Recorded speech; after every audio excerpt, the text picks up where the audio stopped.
નમસ્કાર, હું છું કેતલ અને આપ જોઈ રહ્યા છો સીબી ન્યૂઝ. એક સમય હતો જ્યારે સરકારી સ્કૂલોમાંથી વિદ્યાર્થીઓ પ્રાઇવેટ શાળાઓ તરફ જતા હતા, પરંતુ હવે અમદાવાદમાં ચિત્ર સંપૂર્ણ બદલાઈ ગયું છે. હવે પ્રાઇવેટ સ્કૂલ છોડી અને હજારો વિદ્યાર્થીઓ એએમસીની સ્માર્ટ સ્કૂલોમાં પ્રવેશ લઈ રહ્યા છે. અમદાવાદમાં શિક્ષણ ક્ષેત્રે એક શાંત પરંતુ મહત્વની ક્રાંતિ જોવા મળી રહી છે. વર્ષો સુધી પ્રાઇવેટ સ્કૂલોને ગુણવત્તાયુક્ત શિક્ષણનું પ્રતીક માનવામાં આવતી હતી, પરંતુ હવે મ્યુનિસિપલ કોર્પોરેશનની સ્કૂલોએ પોતાની કામગીરીથી લોકોનો વિશ્વાસ જીતી લીધો છે, જેના કારણે વાલીઓ પ્રાઇવેટ સ્કૂલ છોડી અને તેમના બાળકોનું સરકારી શાળામાં એડમિશન કરાવી રહ્યા છે.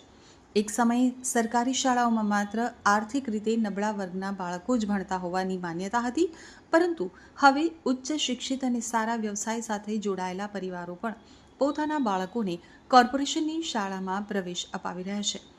અમદાવાદ મ્યુનિસિપલ કોર્પોરેશનની સ્કૂલોમાં સ્માર્ટ ક્લાસરૂમ, ડિજિટલ લર્નિંગ, અંગ્રેજી માધ્યમની શાળાઓ, આધુનિક લેબ, રમતગમતની સુવિધાઓ, તાલીમબદ્ધ શિક્ષકો અને વિવિધ પ્રવૃત્તિઓને કારણે શિક્ષણની ગુણવત્તામાં નોંધપાત્ર સુધારો થયો છે.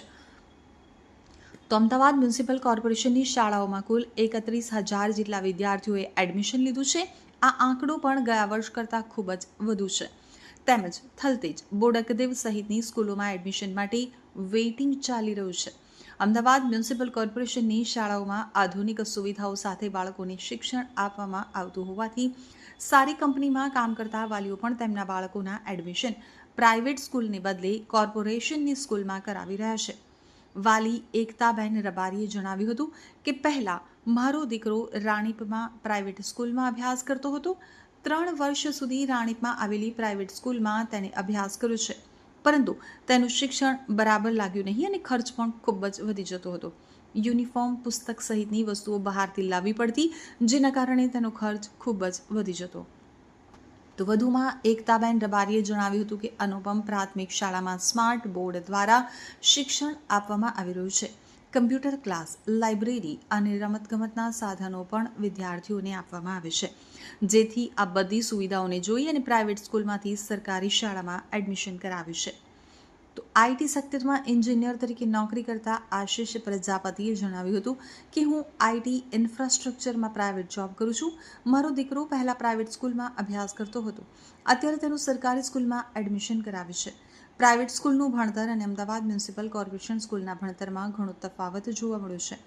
એએમસીએ સ્માર્ટ શાળાઓ બનાવી ખૂબ જ સારી બનાવી છે. સરકારી શાળા હોવા છતાં બાળકો પર વિશેષ ધ્યાન આપવામાં આવે છે. તો સ્કૂલ બોર્ડના શાસનાધિકારી એલડી દેસાઈએ જણાવ્યું હતું કે જૂન 2026થી નવું શૈક્ષણિક સત્ર શરૂ થઈ ગયું છે.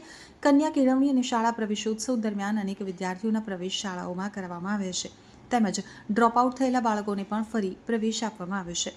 તો વધુમાં એલડી દેસાઈએ જણાવ્યું હતું કે રાજ્ય સરકારની સ્કોલરશિપ યોજના, માળખાગત સુવિધાઓ, computer lab, science lab, robotic lab તેમજ પ્રયોગશાળાના સાધનો પણ વિકસાવવામાં આવે છે.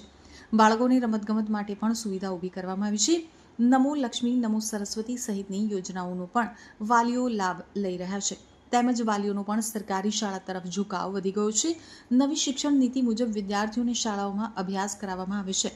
બાળક ત્યાં શાળા અને શાળા ત્યાં શિક્ષણ ઉપલબ્ધ કરાવવામાં આવી રહ્યું છે. પૂરેપૂરો ફાયદો ત્યાં આગળ જે તમારે 30-35 હજારની ફીસ હોય, જે અહીંયા નિઃશુલ્ક થઈ જાય. એટલે પહેલાં તો તમારી ફીસ નથી, તમે એ ફીસનો ઉપયોગ બાળકોની પાછળ કરી શકો. કોઈ એક્ટિવિટી છે અથવા તો કોઈ એમના એક્સ્ટ્રા ક્લાસીસ તમે કરાવી શકો છો, બરાબર. અને અહીંયા બાળકોને વિનામૂલ્યે પુસ્તકો મળે છે, શિષ્યવૃત્તિ મળે છે, જે શિષ્યવૃત્તિ અલગ અલગ ધોરણ પ્રમાણે દર વર્ષની હોય છે. એ રમતગમતનું બધું સારું છે, કોમ્પ્યુટર ક્લાસ છે, પછી એનો અહીંયા છે લાઇબ્રેરી છે, બધું સારું છે, એની સુવિધા બધી સારી છે એની.